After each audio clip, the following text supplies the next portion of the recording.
Қайырлы күн, құрметті көрермен. Сіздермен қайта қауышқанымызға қуаныштымыз. Бүгін бізде Ғазиза Мұрат деген спикеріміз келіп отыр. Бұл кісі акушер-гинеколог, Саулық Лайф жобасының тренері. Қош келдіңіз. Қош көрдік. Енді жалпы гинекология десек сұрақ өте көп, білесіз. Жалпы енді жастар тақырыбына қарай ауыссақ. Жастардың денсаулығы ұлт болашағы деп жатырмыз, бірақ мектеп пен отбасының бірлескен негізі міндеті, дайындығы болу керек қой. Осы орайда бір өзіңіздің сол сияқты жобада атсалыссаңыз, немесе сол сияқты бізге дүниелер керек, жастарға осындай ақпараттарды ұялмай айтуымыз керек деген әңгімелеріңіз болса, мархабат.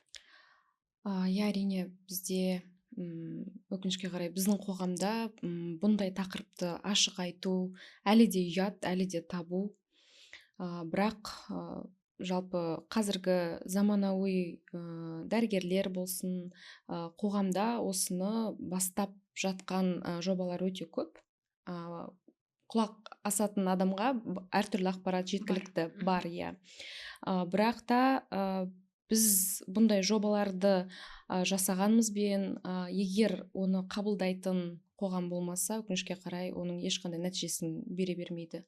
Сондықтан ең біріншіден ата-аналардың осы тақырыпта ашық болғанын қалаймыз. Ата-аналар да мектепте де осы тақырып ашық айтылатындай, жастардың денсаулығының болашағының зор екеніне үмітпен қарай алатындай осы жобаның негізгі мақсаттары осы ғой негізі. Біз жастардың дені сау болуын, болашақ ұрпақтың денінің сау болуы үшін қызмет етіп жүрміз. Және осы тақырыпта жан-жақты, кешенді атсалысатын болса, өте керемет болатын еді. Әрине бізде әлі де алаңдататын жайттар жетіп жатыр. Қалай айтсам екен, әртүрлі айтуға ұялатын заттар да жеткілікті. Мысалы, осы 1-2 жылдың өзінде жылына ерте жүктілік саны да әлі артып келеді. 5000-нан астам ерте жүктілік, яғни 18 жасқа дейінгі жүктілік болып жатыр. 23 жылдың статистикасы бойынша 14 жасқа дейін 6 қыз балада жүктілік болған, яғни әлі күнге дейін осындай проблемалар белең алуда. Сондықтан осы мәселелерді шешу мақсатында осындай жобалар құрылады, және оны қолдаса деген, қоғамнан қолдаса деген ғана өзіміздің сәлемдемеміз бар десек болады. Енді бұл жалпы гинекология тақырыбында қай жастан бастап әңгімелесу керек? Ол тек қана қыз балаларға керек дүние емес қой, ер балалармен де сөйлесу керек. Жалпы жыныстық тәрбие деп біз айтамыз ғой, половое воспитание, жыныстық тәрбие, жыныстық ағарту, сауатын арттыру деп айтып жатырмыз. Бірақ осы тақырыпты айтқан кезде көбінесе ойға бір жаман ой келеді. 18+-тың ойы келеді көбінесе. Бірақ жалпы жыныстық тәрбие бұл бала туғаннан бастап жыныстық тәрбие уже басталады. Яғни оны жуындыру, ата-анасының жуындыруы, одан кейін 1 жасқа келген кезде бала ақырындап өзінің мүшелерін айта бастайды, көзін, құлағын біле бастайды. Дәл сол кезде оның жыныс мүшелерінің атауларын да айтып бастау керек. Яғни бұның өзі де жыныстық тәрбиеге жатады. Яғни жыныстық тәрбие бұл ата-аналардан басталады, отбасыдан басталады. Осы бала туылғаннан бастап оған берілетін тәрбиеден бөлек жыныстық тәрбие де болу керек. Ары қарай 3 жаста мысалы балаға өзінің правила трусиков деген, яғни іш киімдер ережесі, гигиенасын айту керек, және оның денесіне деген құрметі болу керек екен, шекарасын түсіндіре бастайды. Яғни шамамен балада түсінік қалыптаса бастайды, тілі шығып түсінік қалыптасқан кезде 5 жас аралығында соны түсіндіру керек. Яғни менің денем бұл менікі, басқа адамдардың қол сұғуына рұқсат жоқ. Егер мен мысалы қандай да бір ересек адам мені құшақтағысы келсе, бірақ мен оны қаламайтын болсам, мен ылғи да жоқ деп айта аламын. Яғни жоқ дегеніміз жоқ деген сияқты. Бұл тек қана іш киім астындағы дүние емес, сонымен қатар балада өзінің жеке шекарасының пайда болуы. солай ол өзінің ойын айта алатын болады. Қандай да бір қиындық жағдай, зорлық зомбылық жағдай болса ата анасына келіп жеткізе алады. Жеткізе алмайтын жағдайлар өте көп, және ұзақ жылдар бойы кейбір өкінішке қарай сондай бір жаңалықтар да шығып жатады ғой. 5 жыл бойы мысалы өгей әкесі зорлап келді деген сияқты. Яғни 5 жыл бойы бала не үшін айта алмайды? Яғни оның жеке шекарасы бұзылған. Ол анасына барып айта алмайды, немесе сенімді адамына барып айта алмайды, ұят болады деген сияқты. Иә. Бұның барлығы сол 3 жастан бастап айтылады. Одан кейін уже қалай жуыну керек, жыныс мүшелерін қалай күту керек, өз денсаулығына қалай күтім жасау керек, қалай тамақтану керек, бұның барлығы жыныстық тәрбиеге кіреді. Яғни өз денесіне деген құрметтілік, яғни өз денесіне деген жауапкершілік, уже 10 жасқа қарай келген кезде оларда өз денесінде болатын өзгерістер туралы айта бастайды. Яғни қыз балаларда менструация келетін болады, ұл балаларда полюция болады. Соның барлығы айтылу керек. Яғни ұл балаға әкесі, немесе әкесі орындағы адам, қыз балаға анасы, немесе анасы орындағы адам айтуы қажет. Егер жасөспірім балаларда өздерінің ағзасында болатын өзгерістерге дайын болатын болса, оларда қорқыныш болмайды. Яғни психологиялық жағынан, психологиялық жағынан да, физикалық тұрғыдан да олар дайын болады. Яғни мен егер де менде етек кіріп келген кезде менде осындай жағдай болады деп мен дайын жүретін болсам, менде ода шок болмайды, қорқыныш болмайды. Мен бірден оған реакция бере аламын. Өзімнің денеме деген құрметім сол, яғни содан басталады. Дәл солай ұл балаларға да әкесі айтып түсіндіру қажет. Бұл қалыпты жағдай екенін, ашық кеңестер болу керек. Өзгерістер тек қана жыныстық жақтан емес, репродуктивті жақтан емес, сонымен қатар басқа да өзгерістер болатын. Және мысалы 15-16 жасқа келген кезде қыз бала мен ұл баланың арасында махаббат пайда бола бастайды, және осыны да атына айтып бастау керек. Яғни әртүрлі ақпарат баланың жасына қарай берілуі қажет, және оның қабылдауына қарай, қоятын сұрақтарына қарай, және ешқашан өтірік айтпау керек. Шынайы жауап беру керек. Иә, жасына сай. Енді қазір әлеуметтік желіде өте көп ақпараттар бар. Жастар тіпті сол мектеп жасындағы балалар өздері де қарап көріп оқып алады. Бірақ көп жағдайда айтатын, мысалы кинолардан, сериалдардан мысалы сондай моменттерді көрсе шектейді ата-аналар. Ол баланың психологиясына қалай әсер етеді деп ойлайсыз, енді гинеколог маман ретінде? Енді егер де отбасыда бұл тақырып ашық айтылатын болса, және бала үшін ең сенімді адам, және бірінші жүгінетін адам ата-ана болатын болса, онда ештеңеден қорқудың қажеті жоқ. Яғни ол интернеттен көрсе де, оның шынайы емес екенін, не шынайы екенін ата-анасынан сұрай алады. Яғни мен мынандайды көрдім, бұл рас па деген сияқты ата-анасынан сұрай алады. Және егер де ата-ана мен баланың арасында сенімді қарым-қатынас болмайтын болса, егер ата-анасы бұл туралы мүлдем айтпаған болса, бала әрине ол барып мұғалімнен сұрамайды, ол барып ата-анасынан сұрамайды, бірінші интернеттен, немесе қатарластарынан, достарынан сұрайды. Бірақ қатарластары да, достары да қандай ақпарат беретіні белгісіз. Ал интернетке келетін болсақ, өкінішке қарай 60% ақпарат жалған болып келеді. 60% интернеттегі ақпарат жалған. Сонымен қатар жасөспірімдердің 70-80% қазіргі порнографиялық видеолар көреді екен. Бұл енді әлемдік статистика сондай. Бұл дегеніміз баланың психикасына бұл кері әсерін тигізеді, және ол оны дұрыс деп қабылдайтын болады. Сондай видеоларда көрсететін жағдайды дұрыс деп қабылдайды, кейін олардың өзгерген психикасы өз өміріне кері әсерін тигізеді. Және жаңағы айтқаныңыздай, егер кинолардан сондай жағдай көріп қалса, жасына сай айту керек. Фильмдерде мысалы 15+, 16+ деп жазады ғой. Солай жасына сай көрсету керек. Егер де ондай жағдайлар көрсе, балаларға ашық түсіндіру керек. Бұл ересектердің арасында болатын қалыпты жағдай. Ересек, кәмелет жасқа толған адамдардың арасында осындай жағдай болады. Бұл балалы болу үшін жасалады деген сияқты. Бұл шамамен 15-16 жаста айтылатын ақпарат. Және бірінші ақпарат, тағы айтам, ата-анадан болу керек. Енді қазір жас қыздар арасында бір гинекологиялық аурулар бар ма қазіргі Әрине, таңда? әрине, Ол кейін әйел денсаулығына әсер ете ме? әрине. Ә, егер етеккір келсе, көбінесе ауырсынумен өтеді деп ойлайды. Және дәрігерге уақытында жүгінбей жатады, немесе жасырады оны, айтпайды, яғни бәрінде солай деп ойлайды. Бірақ та жалпы етеккір мысалы ауырсынусыз келу керек. Аздаған дискомфорт болуы мүмкін, әрине, алғашқы күндері, бірақ үнемі ауырсынумен, үнемі қыз баланың жатып қалып, құсып, тағы да тағы әлсіздігіне алып келетіндей жағдай болмау керек, және ондай жағдайда міндетті түрде дәрігерге қаралу керек. Жалпы гинекологқа жасөспірім қызда етеккір келген бойда гинекологқа қаралған жөн, анасымен бірге барып. Және қыз балаларда өкінішке қарай көп кездесетін эндометриоз, және оны уақытында бір қалыпты деңгейге жеткізбесе, ол болашақта олардың белсіздігіне, бедеулігіне алып келуі мүмкін. Бұл балаларда да әртүрлі аурулар кездесіп жатады.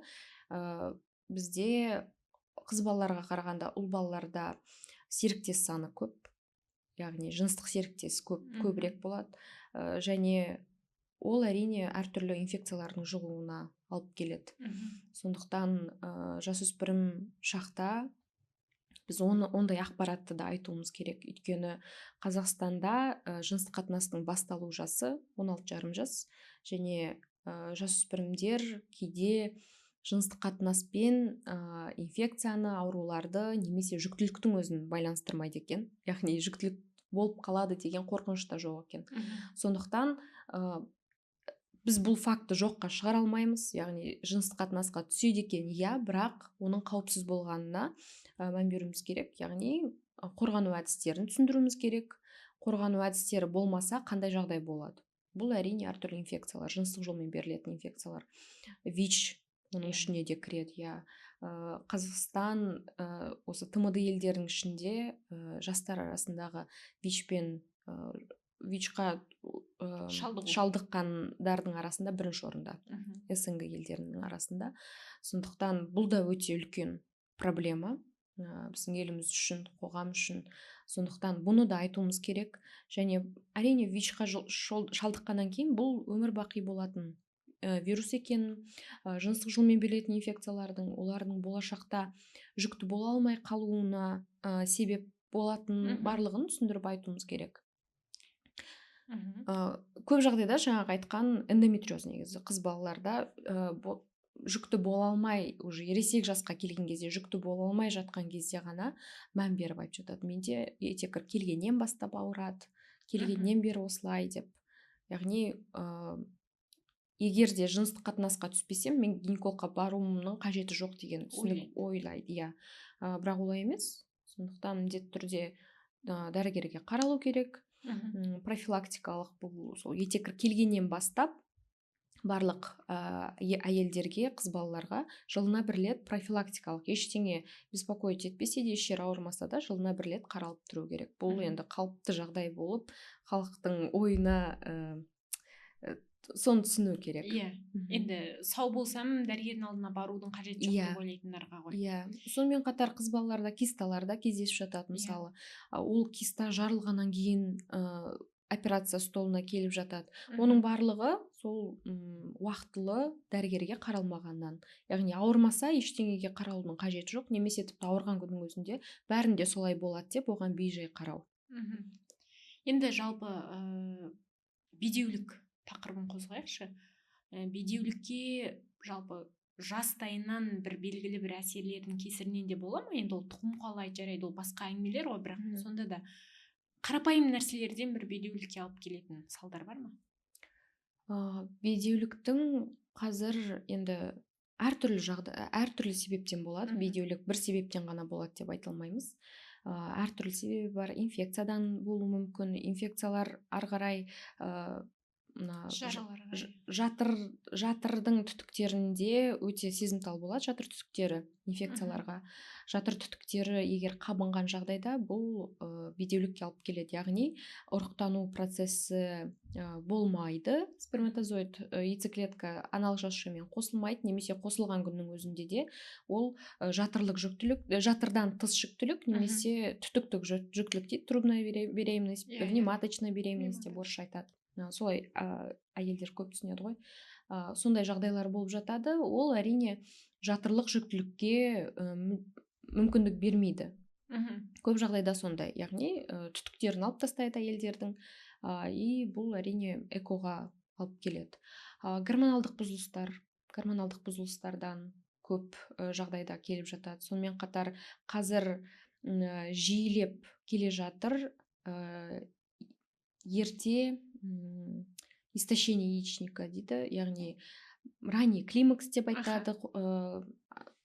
Бұл яғни етеккірдің ерте тоқтау.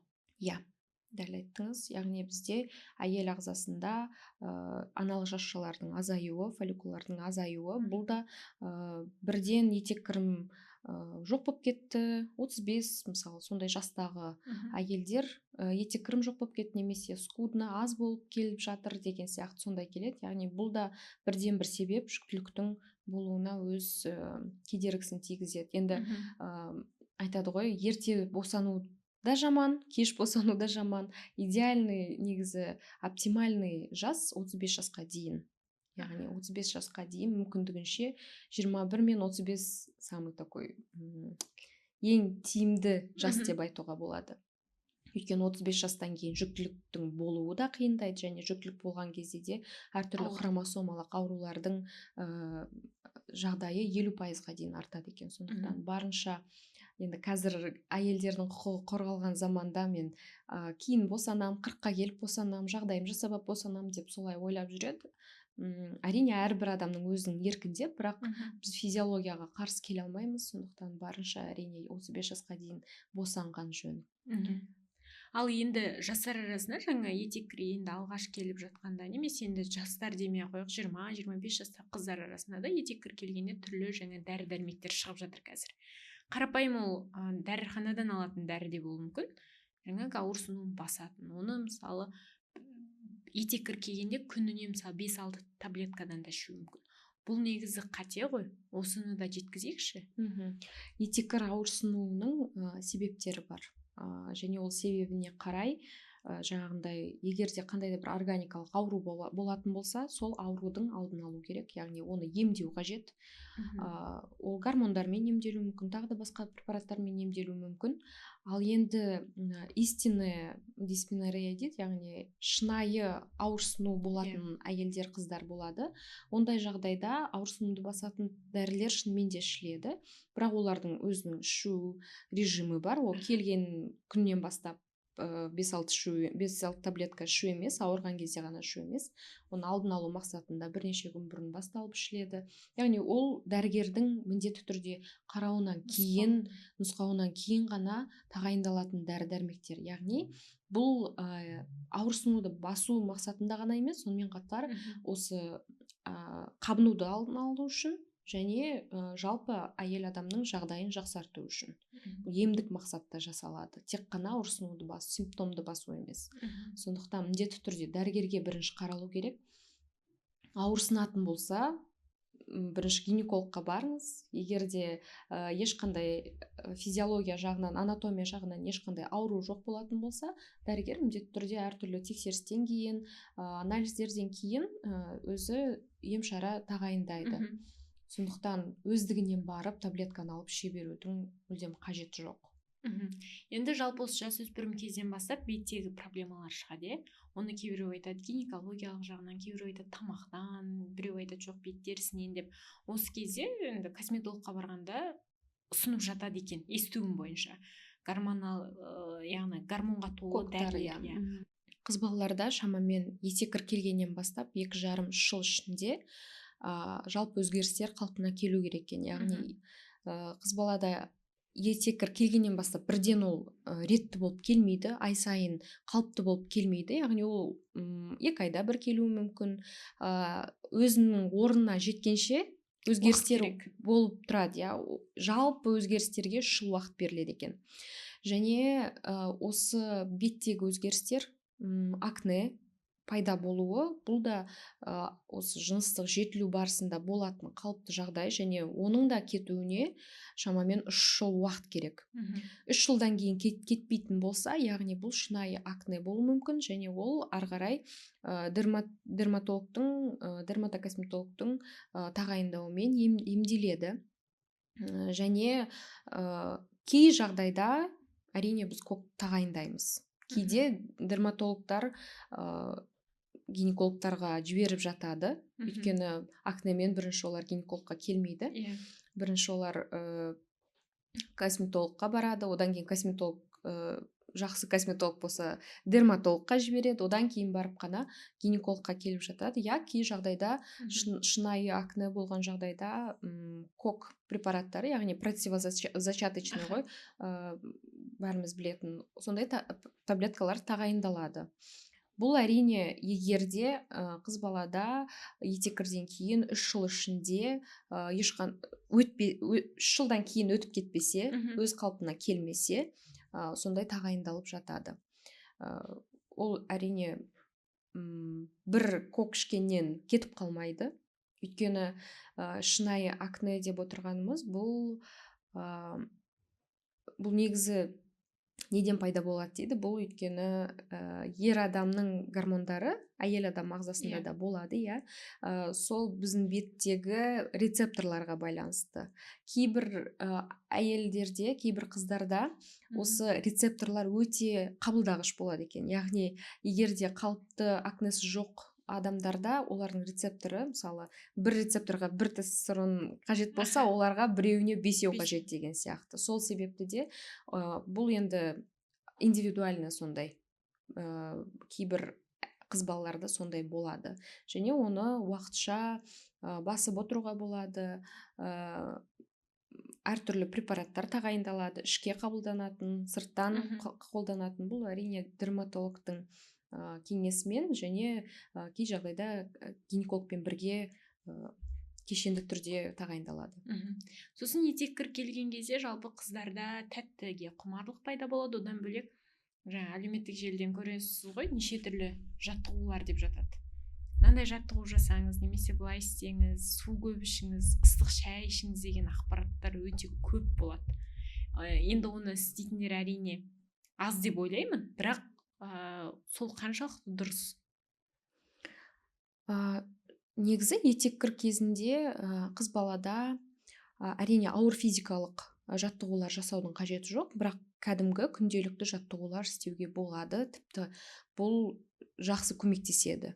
Жалпы күнделікті өмірінде физикалық активтілігі, белсенділігі жақсы қыздарда етеккірдің ауырсынуы да азырақ болады. Яғни бұлшық еттердің әлсіздігі болатын болса, жамбас бұлшық еттерінің әлсіздігі болатын болса, шынымен де етеккірдің ауырсынуы басымырақ болады екен. Сондықтан бұлшық еттерді шымырландыру керек, интимді бұлшық еттерді шымырландыру керек.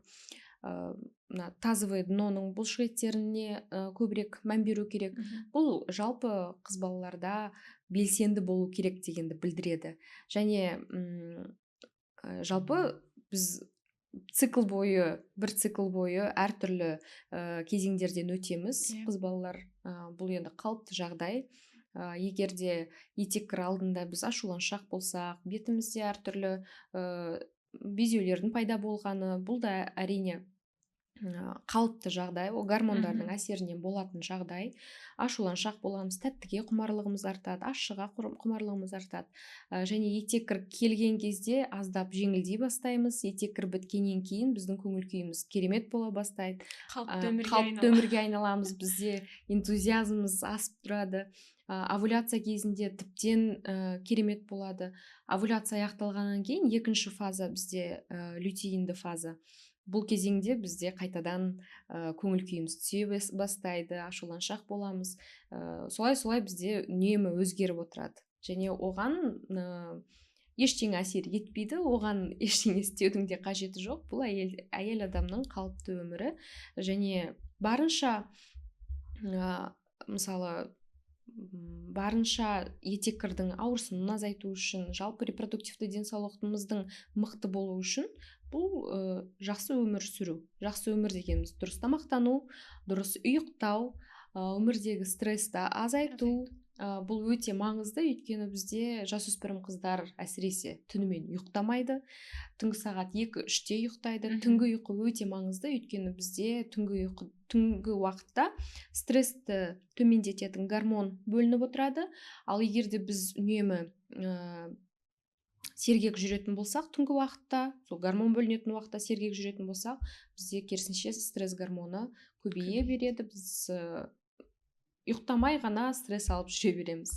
Одан бөлек бізде өмірдегі әртүрлі стресстер, қазір бәсекенің ең көп кезеңі, мектеп оқушылары болсын, университетте болсын, үнемі экзамендер, бұның барлығы стресс. Сондықтан барынша ондай жағдайларға жеңіл қарап, өмірдің бір кезеңі ретінде қарап, жеңіл қабылдау керек. Өйткені стресс өкінішке қарай біздің репродуктивті жүйемізге өте зиянын тигізеді. Және дұрыс тамақтану. Бұл да өте проблематично деп айтсам болады.